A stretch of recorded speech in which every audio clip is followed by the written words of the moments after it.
Hello dear students, तो चलिए आज फिर स्वागत है आपका फिर से अपना यूट्यूब चैनल केमिस्ट्री वाला सर यूट्यूब चैनल पर। चलिए आज के क्लास में देखते हैं आपको क्लास 12th केमिस्ट्री यानी कि 7 फरवरी 2025 को जो बोर्ड एग्जाम हुआ है केमिस्ट्री पेपर का, उसका हम लोग आंसर की देखने वाले हैं। तो ध्यान देंगे, हम यहाँ पर लेके आए हैं कोड, आपका सेट कोड है F। सभी को अपने अपने क्वेश्चन पेपर का कोड देख लेंगे। हमारे पास ये जो पेपर है ये इसका सेट कोड क्या है, F है। तो F सेट वाले कोड का हम केमिस्ट्री का आंसर की बताने वाले हैं। तो सभी कोई आप लोग अपना रिजल्ट देख लें कि कितना क्वेश्चन आप सही बनाकर आए हैं। चलिए क्वेश्चन हम डायरेक्ट दिखा रहे हैं और आप लोग अपना क्वेश्चन मैच करते जाएंगे। पहला क्वेश्चन आपको स्क्रीन पर दिख रहा है। पहला क्वेश्चन है निम्न में सेल का विद्युतवाहक बल क्या होगा। ठीक है, विद्युतवाहक बल क्या होगा, तो ध्यान देंगे सीधी सी फंडा होता है। आपको विद्युतवाहक बल का फार्मूला पढ़े होंगे, ई कैथोड माइनस ई एनोड होता है। ठीक है, ई कैथोड माइनस ई एनोड होता है। तो आप माइनस करेंगे तो आपको आएगा 0.32 वोल्ट। कितना आएगा, 0.32 वोल्ट। पहला का आंसर आपका आएगा 0.32 वोल्ट, यानी कि 1 का आंसर क्या हो जाएगा, बी। 1 का आंसर बी। नेक्स्ट क्वेश्चन ध्यान देंगे, आप लोग अपना इंग्लिश मीडियम हिंदी मीडियम देख लेंगे। इंग्लिश मीडियम हिंदी मीडियम देख लेंगे, क्योंकि इंग्लिश में जो क्वेश्चन है वो हिंदी मीडियम में क्वेश्चन होता है। चलिए क्वेश्चन नंबर 2 कह रहा है कि विशिष्ट चालकता की इकाई क्या होती है, the unit of specific conductance is. इसका राइट आंसर हो जाएगा आपको ऑप्शन नंबर सी, पर ओम पर सेमी। पर ओम पर सेमी। 3rd नंबर क्वेश्चन में है, निम्नलिखित में किसके जलीय विलयन का हिमांक का क्वथनांक सबसे उच्चतम होगा। तो इसका ट्रिक होता है कि जिसमें ज़्यादा आयंस होता है वही होता है। सबसे आयन ज़्यादा किस में है, कैल्शियम क्लोराइड, 1% कैल्शियम क्लोराइड। इसका राइट आंसर 3 का ऑप्शन में क्या आ जाएगा, डी हो जाएगा। 3 का ऑप्शन में क्या आ जाएगा, डी हो जाएगा। चलिए क्वेश्चन नंबर 4 में कह रहा है कि which of the following is a colligative properties. इनमें कौन अनुसंख्य गुणधर्म है। Which of the following is not कौन कोलिगेटिव प्रॉपर्टी नहीं है। तो आपको पता है कि वेपर प्रेशर जो होता है, वाष्प दाब, कोलिगेटिव प्रॉपर्टीज नहीं होता है। 4 का ऑप्शन नंबर ए। क्वेश्चन नंबर 5 में दे रहा है कि निम्नलिखित में से किस यौगिक जलीय घोल का प्रासरणिक दाब असामान्य होगा, मतलब कि इसमें एबनॉर्मल हो जाएगा। तो ध्यान देंगे, जो आयंस में टूटते हैं वही ना होते हैं। तो आयंस में कौन टूटेगा, साधारण नमक, NaCl, यानी कि इसका राइट आंसर 5 का आंसर क्या आ जाएगा, 5 का आंसर हो जाएगा बी। 5 का आंसर क्या आ जाएगा, B, common salt. Common salt. Question number 6 में कह रहा है कि वह विलयन जो राउल्ट के नियम के धनात्मक या ऋणात्मक विचलन प्रदर्शित करता है उसे क्या कहा जाता है। उसे कहा जाता है हम लोग अनादर्श विलयन, नॉन आइडियल सॉल्यूशन। 6 का आंसर सी। 6 का क्या हो जाएगा, सी हो जाएगा। क्वेश्चन नंबर 7 में है, संप्रासरणीय विलयन का बराबर होता है, क्या होता है, ऑस्मोटिक प्रेशर, प्रासरणीय दाब। 7 का आंसर हो जाएगा ए। 7 का आंसर हो जाएगा ए, ऑस्मोटिक प्रेशर क्या होता है, बराबर होता है। क्वेश्चन नंबर 8 में दिया है कि निम्नलिखित में कौन अधिशोषण बहुआणविक अस्त्र बनाता है, यानी कि मल्टी मोलिकुलर लेयर बताता है। तो ध्यान देंगे, इसका राइट आंसर हो जाएगा आपको ऑप्शन नंबर ए, फिजिकल अधिशोषण, यानी कि भौतिक अधिशोषण, फिजिकल एडजर्प्शन। 8 का ऑप्शन क्या आ जाएगा, ए। क्वेश्चन नंबर 9 में दिया है, अयस्कों में उपस्थित अशुद्धि को क्या कहते हैं, भाई गैंग कहते हैं। क्या कहते हैं, गैंग कहते हैं। 9 का बी। 9 का बी क्या कहते हैं, गैंग कहते हैं। क्या बोलते हैं, गैंग कहते हैं। क्वेश्चन नंबर 10 में, प्रगलन विधि में धातु के ऑक्साइड के ऑप्शन में कौन प्रयुक्त होता है, तो कार्बन होता है। क्या होता है, कार्बन होता है। 10 का बी। 10 का बी, कार्बन होता है। क्वेश्चन नंबर 11 में दिया है, ल्यूटेशियम क्या होता है। ल्यूटेशियम जो है एक लैथेनाइड एलिमेंट है। क्या है, ल्यूटेशियम लैथेनाइड एलिमेंट है। 11 का बी। 11 का बी। क्वेश्चन नंबर 12 में दिया है, 3D संख्या श्रेणी में किस परमाणु संख्या वाले तत्व होते हैं। 3D जो सीरीज होता है 21 से 30 होता है। कितना होता है, 21 से 30। 12 का ऑप्शन नंबर बी। 12 का option number B. Question number 13 में, निम्नलिखित में से किस समीकरण द्वारा व्यक्त धातु के शुद्धिकरण की विधि कहा जाता है। तो टाइटेनियम का शुद्धिकरण हो रहा है, तो टाइटेनियम शुद्धिकरण क्या बोलते हैं, वेन आर्केल मेथड। क्या बोलते हैं, वेन आर्केल। 13 का सी, वेन आर्केल मेथड। क्या बोलते हैं, वेन आर्केल मेथड। क्वेश्चन नंबर 24, निम्नलिखित में कौन धातु विद्युत अपघटन से प्राप्त नहीं होता है। तो ये हो गया आयरन। आयरन जो है विद्युत अपघटनी मेथड से प्राप्त नहीं किया जा सकता, आयरन। यहाँ पर नेक्स्ट क्वेश्चन में है 15 में है, निम्नलिखित में कौन ऑक्साइड अनुचुंबकीय है। कौन सा ऑक्साइड अनुचुंबकीय है? तो इसका राइट आंसर हो जाएगा आपको option number B, chlorine oxide. क्या हो जाएगा? Chlorine oxide, chlorine oxide. जो इंग्लिश मीडियम होंगे वो अपना आंसर देखते जाएंगे, इंग्लिश हिंदी क्वेश्चन सेम होता है, ठीक है। निम्नलिखित में कौन आयन प्रति चुंबकीय है? डाईमैग्नेटिक बोल रहा है, इसका right answer option number C, Sc+3, Sc+3। क्योंकि देखिए हम यहाँ पर सिर्फ आंसर की बता रहे हैं, सॉल्यूशन बताएंगे तो समय ज़्यादा लग जाएगा। अगर आपको कोई क्वेश्चन समझ में नहीं आता है तो आप लोग कमेंट कर देंगे सर इस क्वेश्चन का आंसर सॉल्यूशन करके दीजिए, तो उसको हम समझा देंगे, ठीक है। अभी तो हम सिर्फ आंसर की दे रहे हैं, अगर आपको आंसर चाहिए सॉल्यूशन के साथ चाहिए तो आप लोग कमेंट बॉक्स में जरूर बता देंगे कि सर इसका क्वेश्चन का वीडियो बना कर डालना चाहिए, इसका सॉल्यूशन दे दीजिए, उसको हम सॉल्व कर देंगे, आपको क्लियर हो जाएगा। अभी हम सिर्फ आंसर की बता रहे हैं। 17 में है कॉपर का इलेक्ट्रॉनिक विन्यास क्या होता है? तो कॉपर का इलेक्ट्रॉनिक विन्यास होता है argon 3d10 4s1, argon 3d10 4s1, argon 3d10 4s1। Question number 18 में दिया है लैथेनाइड एलिमेंट का जनरल इलेक्ट्रॉनिक विन्यास, लैथेनाइड एलिमेंट का समान इलेक्ट्रॉनिक विन्यास का होता है। तो राइट आंसर इसका हो जाएगा ऑप्शन नंबर ए, n-2 F1 से 14 n-1 S2 P6 D01 NaN_2। तो 18 का हो जाएगा ऑप्शन नंबर ए। चलिए क्वेश्चन नंबर 19 को ध्यान देंगे। 19 में कह रहा है कि निम्नलिखित में कौन कंपाउंड जो है रंगीन हो सकता है? तो CuF2। क्या हो जाएगा? CuF2। एंड 19 का option number B, CuF2। Question number 20 में दिया है K4Fe6 में लोहा का ऑक्सीकरण संख्या क्या है? तो 1/4 कर देंगे, फेरस का x मान लेंगे, साइनो का -1 × 6 कर देंगे, 0 के बराबर कर देंगे। क्या आ जाएगा? x बराबर +2 आता है। क्या आता है? +2। इसका राइट आंसर हो जाएगा 20 का ऑप्शन नंबर ए, 20 का ऑप्शन नंबर ए। चलिए क्वेश्चन नंबर 21 में बोला है कि जटिल आयन इतना में कोबाल्ट का प्रभावी परमाणु संख्या क्या है? Effective atomic number. तो इफेक्टिव एटॉमिक फार्मूला क्या होता है? आपको पता होगा। इफेक्टिव एटॉमिक नंबर का फार्मूला होता है ना, atomic number minus oxidation number plus 2 × coordination number, ये ना फार्मूला होता है।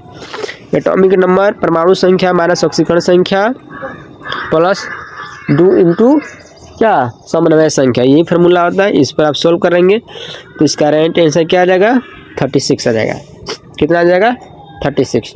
21 का ऑप्शन नंबर बी, 36। क्या आ जाएगा? 36 आ जाएगा। क्वेश्चन नंबर 22 में दिया है BCC में परमाणुओं की संख्या क्या होती है? BCC में 2 होता है, 22 का ऑप्शन नंबर ए। BCC में 2 होता है, CC में 1 होता है, FCC में 4 होता है, पता है। 23 में क्वेश्चन में है निम्नलिखित में कौन रवादार ठोस नहीं है? तो भाई ग्लास, सिंपल सी बात है, ग्लास जो है नॉन क्रिस्टलाइन सॉलिड, रवादार ठोस नहीं है। हाँ, रवादार ठोस नहीं है ग्लास। क्या हो जाएगा? ग्लास। क्वेश्चन नंबर 24, एक क्रिस्टल में कितने प्रकार के बेरियस जालक संभव हो सकते हैं? तो टोटल बेरियस लैटिस कितना होता है? 14 होता है ना, तो 24 का डी, 24 का डी, 24 का डी। क्वेश्चन नंबर 25 में दिया है पिंड केंद्रित घनाकार इकाई से प्रतिशत रिक्तियाँ कितनी है? यानी कि BCC में क्या पूछ रहा है? फ्री स्पेस पूछ रहा है। तो फ्री स्पेस क्या होता है? 32, 68% क्या होता है? 68% होता है आपको पैक एफिशिएंसी, इसमें से घटाएंगे तो कितना होगा? 32%। 25 का ऑप्शन नंबर ए। क्वेश्चन नंबर 26, विद्युत अपघटन में ऑक्सीकरण कहाँ होता है? एनोड पर होता है। कहाँ होता है? एनोड पर होता है। कहाँ होता है? एनोड पर होता है। 27, 32 ग्राम ऑक्सीजन को मुक्त करने के लिए कितनी मात्रा की आवश्यकता होगी? तो 32, और ऑक्सीजन का होता है O2। क्या होता है? ऑक्सीजन का होता है O2, O2 का मास होता है 32, 32/32 1 मोल आएगा, और 1 मोल मतलब 1 फैराड। 1 मोल मतलब 1 फैराड। 27 का ए, 27 का ए। क्वेश्चन नंबर 28 में दिया है जंग क्या होता है? जंग जो होता है हाइड्रेटेड फेरिक ऑक्साइड होता है। क्या होता है? Hydrated ferric oxide. 28 का ऑप्शन नंबर डी, 28 का option number D, hydrated ferric oxide. Question number 29 में बोला है कि क्लोरोफॉर्म क्या होता है? क्लोरोफॉर्म यही होता है CCH3, CHCl3, 3 वो होता है कोलिन। क्लोरोफॉर्म। क्लोरोफॉर्म में कितने क्लोरीन है? 3 वो है, तो ट्राई हेलोजन डेरिवेटिव हो गया, ट्राई हेलोजन डेरिवेटिव 29 का सी, 29 का option number C. Question number 30 में दिया है कि एल्कोहल का सामान्य सूत्र है। एल्कोहल का सामान्य सूत्र है, तो देखिए अगर यहाँ पर 3 बॉन्ड दिया है तो ऐसे तो मेथेनॉल हो जाता, इसमें 2 ही कार्बन दिया है, इसमें नहीं दिया है, तो जिस सीधी सी बात है अगर कोई भी एल्कोहल होगा तो R बॉन्ड CH2OH के रूप में रह सकता है। तो 30 का ऑप्शन नंबर सी, 30 का option number C. Question number 31, अणुसूत्र इतना के कितने समवायी एल्कोहल है? कितने समवायी एल्कोहल है? तो 4 हैं। कितने हैं? 4 हैं। कितने हैं? 4 हैं। क्वेश्चन नंबर 32, इतना के ऑक्सीडेशन से मिथाइल अल्कोहल देता है। मिथाइल अल्कोहल का K2Cr2 यानी पोटेशियम डाइक्रोमेट के प्रेजेंस में कराते हैं तो क्या बनता है? 32 का ऑप्शन नंबर हो जाएगा सी, फॉर्मिक एसिड। क्या बनेगा? Formic acid. क्या बनेगा? Formic acid, formic acid. Question number 33 में दिया है कि डाई इथाइल ईथर का दवा के रूप में, आप जानते हैं कि ईथर का प्रयोग निश्चेतक के रूप में किया जाता है, इसका हो जाएगा निश्चेतक के रूप में किया जाता है, एनास्थेटिक के रूप में किया जाता है। क्वेश्चन नंबर 34, कार्बोनिल यौगिकों का सामान्य सूत्र क्या है? कार्बोनिल यौगिकों का सामान्य सूत्र क्या है? CnH2nO, CnH2nO। 34 का ऑप्शन नंबर ए। क्वेश्चन नंबर 35 देखेंगे, कमरे के तापक्रम पर फॉर्मल्डिहाइड है। कमरे के ताप पर फॉर्मल्डिहाइड गैस होता है। 35 का ये क्या होता है? 35 का ये गैस होता है। क्वेश्चन नंबर 36, जटिल इतना की आकृति क्या होती है? इसकी आकृति होती है स्क्वायर प्लेनर। क्या होती है? Square planar. 36 का option number C, square planar. Question number 37, जटिल यौगिक इतना का IPSC नाम क्या है? IPSC नाम लिखने का सिखाया गया था बहुत बार, hexaammine cobalt third chloride, hexaammine cobalt third chloride. 37 का option number A, hexaammine cobalt third chloride. Question number 38 में है, निम्नलिखित में कौन लिंकेज समझौता प्रदर्शित नहीं करता है? भाई सीधी सी बात है, अमोनिया का कोई ज़्यादा फंक्शनल इसका नहीं था, ठीक है। NH3 अमोनिया लिंकेज शो नहीं कर सकता। क्वेश्चन नंबर 39 एक ही रिएक्शंस में दिया है, प्राइमरी मीनिंग के साथ एल्कोहल के OH की उपस्थिति में क्लोरोफॉर्म क्रिया से क्या बनाता है? बनाता तो है आपको कार्बिल इमीन, तो क्या कार्बिल इमीन रिएक्शन हो गया ऑप्शन नंबर डी। 39 का D, carbyl imine reaction, carbyl imine reaction. 39 का D, carbyl imine reaction. Question 40 में दिया है, निम्नलिखित में कौन क्लोरल है? क्लोरल का फार्मूला पूछा जा रहा है। क्या पूछा जा रहा है? क्लोरल का फार्मूला। तो 40 का ऑप्शन नंबर ए, CCl3CHO। क्लोरल का फार्मूला 40 का ऑप्शन नंबर ए। 41 में क्वेश्चन पूछा है कि निम्नलिखित में किसका शून्य द्विध्रुव आघूर्ण है? तो ध्यान देंगे, द्विध्रुव आघूर्ण CCl4 कार्बन टेट्राकोलाइड। किसका? CCl4 कार्बन टेट्राकोलाइड द्विध्रुव आघूर्ण है, शून्य। 41 का ऑप्शन नंबर बी, 41 का ऑप्शन नंबर बी।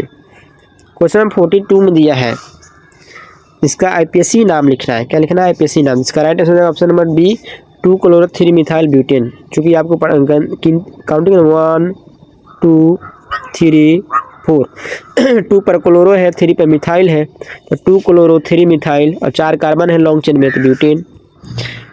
42 हो गया। 43, निम्नलिखित में कौन जल में विलेय विटामिन है? तो जल में विलेय विटामिन क्या होता है? सी और बी, सी और बी। तो सी तो नहीं दिया है, बी दिया है, विटामिन बी। 43 का क्या हो जाएगा? डी हो जाएगा। क्या हो जाएगा? डी हो जाएगा। क्वेश्चन नंबर 44 में बोला है कि वह प्यूरिन क्षार जो RNA में उपस्थित रहता है क्या आता है? गुआनिन। क्या आता है? गुआनिन। क्या हो जाएगा? गुआनिन। तो 44 का ऑप्शन नंबर ए, गुआनिन। 44 का ऑप्शन नंबर ए, गुआनिन। 45 में दिया है कि निम्नलिखित में कौन युगशील बहुलक उदाहरण है? एडिशन पोलीमराइजेशन है। तो ध्यान देंगे, एडिशन पोलीमराइजेशन में क्या होता है? सेम टाइप का होता है, तो PVC। क्या हो जाएगा? PVC, PVC। क्या हो जाएगा? PVC। तो हो जाएगा 45 का ऑप्शन नंबर ए, PVC। 45 हो गया। 46, निम्नलिखित में कौन थर्मोसेटिंग प्लास्टिक है? बेकेलाइट जो है थर्मोसेटिंग प्लास्टिक होता है। क्या होता है? बेकेलाइट थर्मोसेटिंग प्लास्टिक होता है। बेकेलाइट थर्मोसेटिंग प्लास्टिक होता है। वह दवा जो बुखार कम करती है कहलाती है एंटीपायरेटिक। क्या होता है? एंटीपायरेटिक। वह दवा जो बुखार कम करती है एंटीपायरेटिक। क्वेश्चन नंबर 48, निम्नलिखित में कौन डाइसेकेराइड है? डाइसेकेराइड, ध्यान देंगे, डाइसेकेराइड आपका हो जाएगा सुक्रोज। क्या हो जाएगा? सुक्रोज जो है डाइसेकेराइड है। सुक्रोज क्या है? डाइसेकेराइड है। मोनोसेकेराइड, डाइसेकेराइड, डाइसेकेराइड, पॉलीगोसेकेराइड, बहुत सारा चीज होता है। 49, पोमिटिक अम्ल के क्षारीय लवण को, देखिए सवाल घुमाने के लिए पूछ दिया है। अब कोई सब कुछ पढ़ा है कि सोडियम लवण ज़्यादा ट्रेंडिंग चीज़ है, तो सोडियम लवण सबको जानता है कि साबुन होता है, तो भाई पोमिटिक एसिड वाला भी तो साबुन ही होता है, तो हो जाएगा 49 का सी साबुन। क्या हो जाएगा? 49 का सी साबुन, साबुन। क्वेश्चन 15, निम्नलिखित में कौन एल्डोल संघनन क्रिया देता है? एसिटल्डिहाइड। क्या देगा? एसिटल्डिहाइड। 50 का option number C acetaldehyde, acetaldehyde. Vinegar में उपस्थित होता है। विनेगर में क्या एसिटिक एसिड कितना होता है? तो 6 से 10%। 51 का सी 6 से 10% एसिटिक एसिड होता है विनेगर में। 52 में दिया है, इसका आईपीएसी नाम क्या हो सकता है? इथाइल और 2 कार्बन यहाँ पे इथाइल इथेनोएट, इथाइल इथेनोएट। 52 का option number B ethyl ethanoate. Question number 53 में बोल रहा है कि एक एमीन का सामान्य सूत्र क्या होता है? एक एमीन का सामान्य सूत्र होता है CnH2n + 3n। 53 का ऑप्शन नंबर सी, 53 का ऑप्शन नंबर सी CnH2n + 3n। 54 में क्वेश्चन दिया, निम्नलिखित में कौन हिंसबर्ग अभिकर्मक है? तो बेंजीन सल्फोनिल क्लोराइड। 54 का ऑप्शन नंबर है बेंजीन सल्फोनिल क्लोराइड। 54 का ऑप्शन नंबर 55 में दिया है कि यह किस प्रकार का एमीन है? देखिए इसमें बहुत लोग कंफ्यूज हो जाएंगे कि 3 गो आर है तो भाई, तो 3 गो, जब 3 गो आर होगा तो हाइड्रोजन की संख्या भी तो कम होगा, इसलिए सीधी सीधी बात है प्राइमरी एमीन। क्या है? प्राइमरी एमीन है, प्राइमरी एमीन है। वसा एवं तेल का स्रोत होता है। किसमें किसमें वसा व तेल? सब में वसा व तेल होता है। All of these. क्या हो जाएगा? ऑप्शन का ऑल ऑफ दीज, इनमें से सभी। 56 का डी। 57 में किसी प्रथम कोटि विक्रिया का विशिष्ट वेग स्थिरांक किस पर निर्भर करता है? तो टेम्परेचर पर डिपेंड करता है। किस पर करता है? टेम्परेचर पर डिपेंड करता है। 57 का डी। 58 में क्वेश्चन में ध्यान देंगे। 58 में कह रहे हैं तनु एनिमल्स की उपस्थिति में इथाइल एथिलेट का एसीटेट का जल प्रदान किसकी अभिक्रिया है? किस कोटि की अभिक्रिया है? ठीक है, किस कोटि की अभिक्रिया है? इसका राइट ऑप्शन नंबर बी द्वितीय कोटि। क्या हो जाएगा? द्वितीय कोटि की अभिक्रिया है। क्वेश्चन नंबर 59, अधिकांश अभिक्रियाओं के लिए ताप गुणांक का मान, टेम्परेचर कोएफिशिएंट मान किसका होता है? 2 से 3 के बीच में होता है। क्या होता है? 2 से 3 के बीच में होता है। 59 का भी। 60 में दिया है, निम्नलिखित में से क्रिया के वेग स्थिरांक इतना है, तो कोटि क्या आ गई? कोटि आपका पावर जो होता है, यहाँ पर n है, यहाँ पर 1 है, तो क्या हो जाएगा? n+1। क्या हो जाएगा? n+1। 60 का ऑप्शन सी राइट है। क्वेश्चन नंबर 61 में दिया है, फेरिक हाइड्रोक्साइड कोलाडी विलयन के स्कंदन में कौन विद्युत अपघटन का सबसे कम प्रभावी है? तो इसमें कम आयन है ना, KBr, तो KBr इसका राइट आंसर है 61 का ऑप्शन नंबर ए। 61 का ऑप्शन नंबर ए। 62, निम्नलिखित में कौन पायसीकरण है? इमल्सीफायर है। साबुन जो है बेस्ट इमल्सीफायर है, सोप। 62 का ऑप्शन नंबर ए साबुन इमल्सीफायर है। क्वेश्चन नंबर 63, हैबर विधि से अमोनिया उत्पादन में कौन सा उत्प्रेरक प्रयुक्त होता है? देखिए फेरस और मोलिब्डेनम दोनों होता है। फेरस सिर्फ दे रहा था तो भी सही होता है, लेकिन दोनों साथ में दिया है तो फेरस मोलिब्डेनम दोनों सही है। 63 का बी। क्वेश्चन नंबर 64 में दिया है, हाइपोफॉस्फोरस एसिड का फॉर्मूला क्या है? हाइपोफॉस्फोरस, ठीक है, hypophosphorous right answer number B होता है H3PO3। क्या दिया है यहाँ पर? हाइपोफॉस्फोरस HOOH, एक H है और एक ऑक्सीजन है, तो हो जाएगा 64 का option number B. Question number 65 में दिया है, अमोनिया को सुखाया जाता है कैल्शियम ऑक्साइड के द्वारा। किसके द्वारा? कैल्शियम ऑक्साइड के द्वारा। 65 का ऑप्शन नंबर ए। निम्नलिखित में कौन सबसे प्रबल क्षार है? NH3, नाइट्राइड हाइड्राइड है NH3। 66 का डी। 67, 67 में है कि SO3 में S का हाइब्रिडाइजेशन क्या होता है, S का हाइब्रिडाइजेशन sp2 होगा, क्या होगा है sp2, चूँकि 3 वो सिग्मा बॉन्ड आएगा, 3 वो सिग्मा बॉन्ड तो sp2। क्वेश्चन नंबर 68, नाइट्रोजन की सबसे हाई वैलेंसी क्या होती है 5, नाइट्रोजन की हाई वैलेंसी क्या होती है 5, 68 का D। क्वेश्चन नंबर 69 में है द्रव ऑक्सीजन के एक अणु में अयुग्मित इलेक्ट्रॉन की संख्या क्या होती है 2 होती है, क्या होती है 2 होती है, 69 का option number B. Next question में है 70 नंबर में, वायु में सबसे प्रचुर मात्रा में पाने वाला उत्कृष्ट गैस कौन है, आर्गन है, इसकी परसेंटेज मात्रा ज़्यादा है। ठीक है, तो ये 70 का 70 ऑब्जेक्टिव हमने बता दिया। चलिए हम कुछ सब्जेक्टिव क्वेश्चन बता दें जो आपको क्या हो पक्का पता हो कि हमने इसको ऐसे बनाया है, लिखित तो हम नहीं बताएंगे, IPSC नाम कुछ बताते हैं। चलिए तो यहाँ पर चौथा जो क्वेश्चन है आपका सब्जेक्टिव क्वेश्चन है कि tetra amino aqua chlorido cobalt third chloride का सूत्र लिखना है, तो कैसे लिख सकते हैं। यहाँ पर आप इसका आंसर बताते हैं CO, यहाँ पर हो जाएगा NH3, टेट्रा मतलब 4, क्लोरिडो मतलब Cl, और थर्ड क्लोराइड है तो वैलेंसी इसका 3 होना चाहिए, तो 2 यहाँ से हो जाएगा, 1 कोलिन्स हो जाएगा। तो इसका राइट आंसर हो जाएगा CONH3 का टेट्रा Cl और बाहर सबसे पहले क्या है Cl2। तो अगर आप इतना आंसर लिखेंगे तो आपका आंसर सही है। ठीक है, चलिए अगला क्वेश्चन देखते हैं और क्या है सब्जेक्टिव क्वेश्चन में जो आपको जल्दी से आप बनाए होंगे तो आपको याद हो जाएगा कि हाँ इसका आंसर मैंने बनाया था। 14 में क्वेश्चन है कि जटिल यौगिक इतना का IPSC नाम लिखें। ठीक है, तो क्या हो जाएगा IPSC नाम, IPSC नाम कैसे लिखा जाता है, पहले ऑक्सीडेशन नंबर निकाला जाता है। क्या निकालेंगे, पहले ऑक्सीडेशन नंबर, तो 1 × 3 प्लस क्रोमीन का निकालना है X हो जाएगा, और ऑक्सीडेट का होता है -2 × 3 बराबर क्या आ जाएगा 0, यानी कि कैलकुल मिला के X बराबर क्या आ जाएगा 3 आ जाएगा, ऑक्सीडेशन कितना आएगा 3 आ जाएगा। ठीक है, अब देखो क्या लिखाएगा, पहले K है तो पहले इसका लिखाएंगे, तो लिखाएगा क्या पहले पोटेशियम, क्या लिखाएगा पोटेशियम, क्या लिखाएगा पोटेशियम ट्राई ऑक्जेलेटो है ना, क्रोमियम है ना, ये निगेटिव है तो निगेटिव के लिए क्या लिखते हैं क्रोमेट, क्या लिखा जाएगा क्रोमेट, ऑक्सीडेशन में कितना आता है 3rd, क्रोमेट थर्ड। ठीक है, potassium try oxalato chromate third, chromium का क्रोमेट हो गया क्योंकि निगेटिव लिगेंड था। अगर इतना आंसर लिखेंगे तो आपका आंसर इसका सही हो जाएगा। चलिए और क्वेश्चन जो आप शॉर्टकट जल्दी से आर्हेनियस से कम कर तो आपका आसान है, आप लिख सकते हैं। इसका IPSC नियम भी हम बता देते हैं ताकि आपको कन्फ्यूजन ना हो कि आप इसका आंसर क्या बना के हैं। चलिए इसका IPSC नाम भी बता देते हैं। पहला ये दिया है तो देखेंगे यहाँ पर ये भी R है, ये भी R है, यहाँ पर ये भी R है, तो 2 मिथाइल हो गया, तो NN डाई मिथाइल। ठीक है, NN डाई मिथाइल और हो जाएगा इथेनमीन, NN डाई मिथाइल इथेनमीन, क्या हो जाएगा NN डाई मिथाइल इथेनमीन, इसका आंसर हो जाएगा।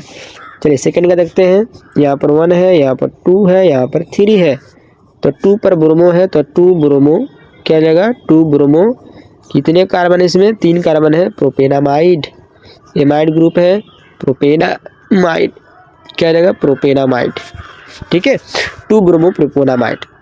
तो अगर आपको और भी क्वेश्चन बनवाना हो कि सर इसका भी आंसर दे दें तो हम उसका सोल्यूशन दे सकते हैं, क्योंकि हम आंसर की बता रहे थे तो हमने सोचा कि इसका आंसर भी बताया जा सकता है, क्योंकि सभी क्वेश्चन का आंसर लिखते हैं सर बहुत टाइम लगेगा। अगर आपको कोई डाउट है कि सर इसका आंसर आप सोल्यूशन दे सकते हैं तो आप लोग कमेंट बॉक्स कर सकते हैं, हम एक एक करके क्वेश्चन का सोल्यूशन भी आपको दे देंगे। ठीक है, फिर मिलते हैं अगले क्लास में। Good bye, thank you, best of luck.